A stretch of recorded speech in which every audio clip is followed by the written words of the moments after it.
ZEE5 app download करें और देखें पूरे एपिसोड बिल्कुल फ्री। आज देखिए, जितनी मेहनत करनी है करने दो इस टेस्ट में, पर कल मैं रानी को उसकी असली एग्जाम में पास नहीं होने दूंगी। आखिरकार इम्तिहान की घड़ी आ गई है माता रानी। डॉक्टर साहब, पेपर अभी भी आया था, फिर ही गायब हो गया। रानी की जिंदगी का है आज सबसे बड़ा इम्तिहान। क्या वीर के साथ से हो जाएगी वो इस इम्तिहान में पास, या होगी कियारा की चाल कामयाब? देखो, मुझे ना बातें घुमा के करनी नहीं आती। मैं बस इतना जानना चाहता हूँ कि तुम्हें रानी से इतनी प्रॉब्लम क्या है?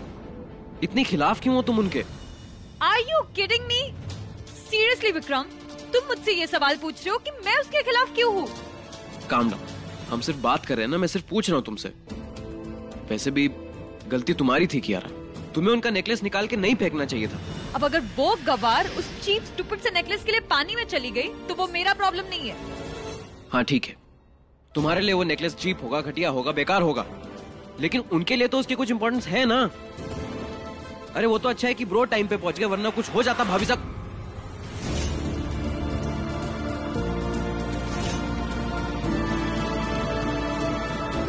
What?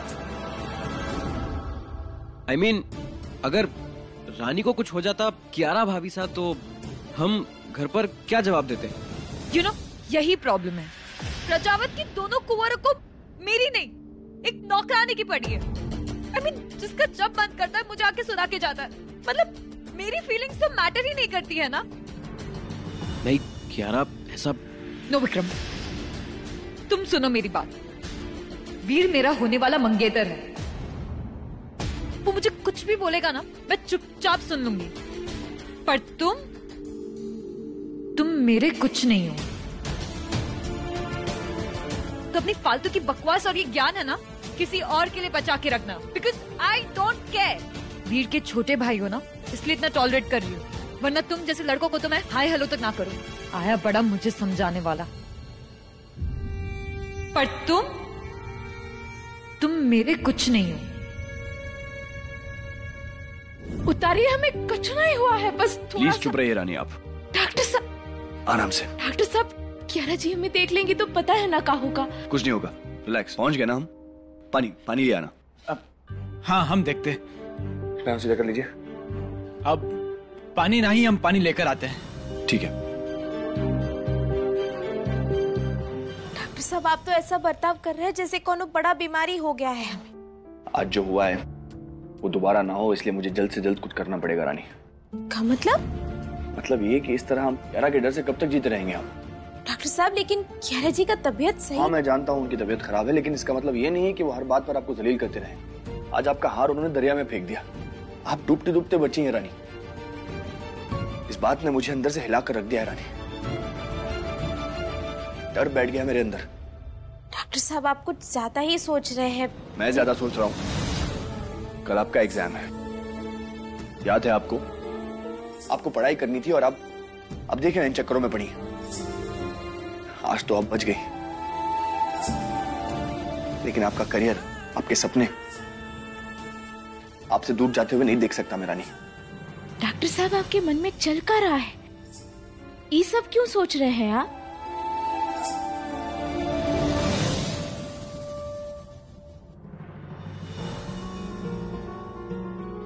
क्या करने जा रहे हैं आप?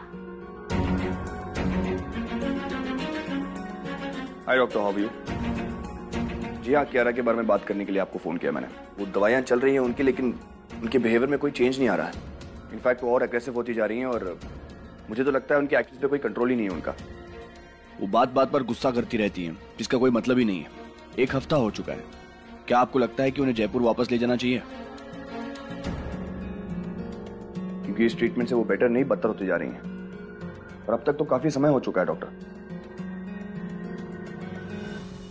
तुम्हारा कंसर्न समझ सकता हूँ वीर, पर कियारा की पुरानी रिपोर्ट्स को ध्यान रखते हुए मैं यही कहूंगा कि थोड़ा पेशेंस रखना पड़ेगा। एक काम करो, ब्रेन का सीटी करवा के एक फ्रेश रिपोर्ट भेजो। तब तक तुम उन्हें धीरे धीरे एक कंट्रोल तरीके से पुरानी बातें याद दिलाओ। पर हाँ, रिमेम्बर, पेशेंट के दिमाग पर प्रेशर नहीं आना चाहिए। Okay doctor, thank you. Doctor साहब, ऐसा क्या करे जिससे कियारा जी की याददाश्त भी वापस आ जाए और उन्हें ज्यादा तकलीफ भी ना हो, सिर पर जोर ना पड़े।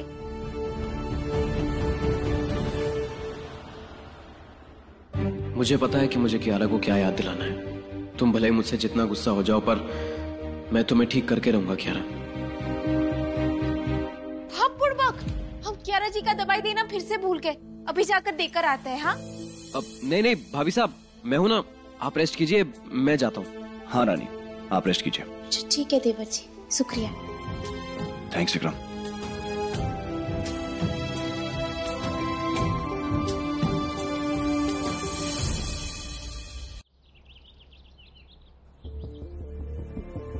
आप होती कौन है कियारा? किसी को उनकी असली जगह दिखाने वाली। इतना क्यों इम्पोर्टेंस दे रहे हो तुम उसे? बिकॉज रानी मेरी।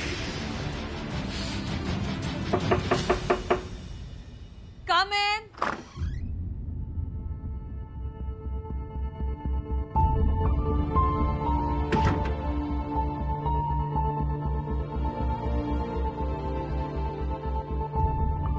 तुम्हारी दवाई का टाइम हो गया था, इसलिए सोचा ले आऊं, खा लेना।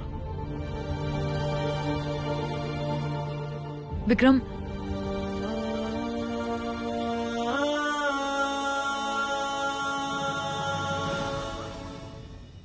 थोड़ी देर पहले जो कुछ भी कहा मैंने, उसके लिए I am really sorry. Please Vikram.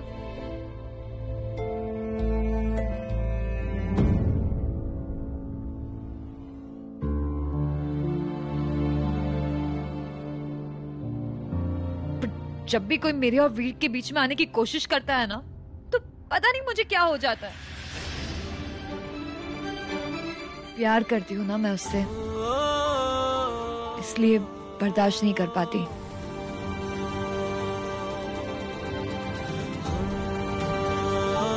It's okay, समझता हूँ मैं। और वैसे भी दोस्तों के बीच में तो छोटे मोटे झगड़े होते रहते हैं ना। जाने दो तुम, ये दवाई खा लो। हाँ।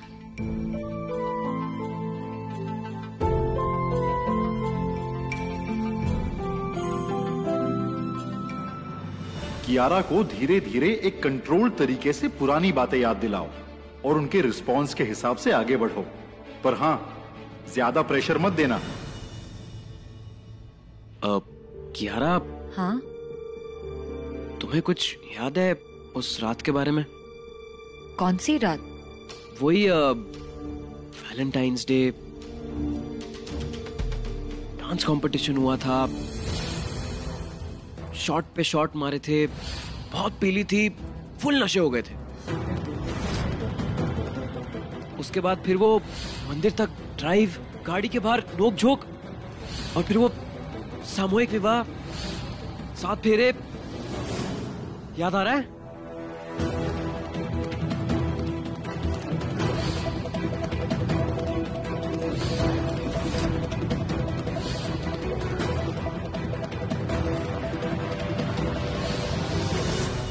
इट्स ओके, क्या सुनो, रहने दो, मैं बस ऐसे ही बोल रहा था। वो तो विक्रम,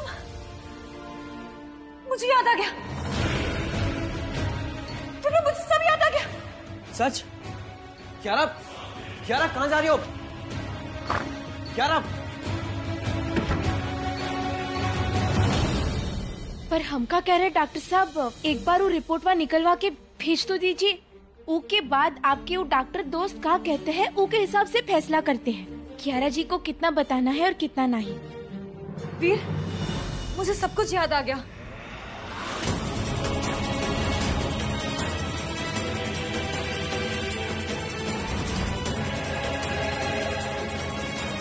पर कुछ भी क्लियर नहीं है, सब धुंधला है। वो मंदिर में 7 फेरे,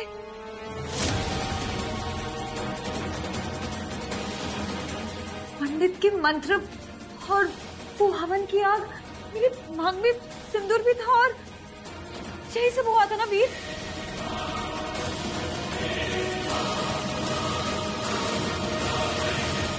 और तो और मेरे गले में मंगलसूत्र भी था। ओह नो, कियारा को लग रहा है उस रात उसकी शादी मुझसे नहीं, ब्रो से हुई थी, और ब्रो और भाभी साहब दोनों नहीं जानते हम दोनों की शादी के बारे में। कियारा, आप ये क्या कहने की कोशिश कर रही हैं? मुझे कुछ समझ नहीं आ रहा। शादी, मंगलसूत्र। ZEE5 ऐप डाउनलोड करें और देखें सारे एपिसोड्स बिल्कुल फ्री।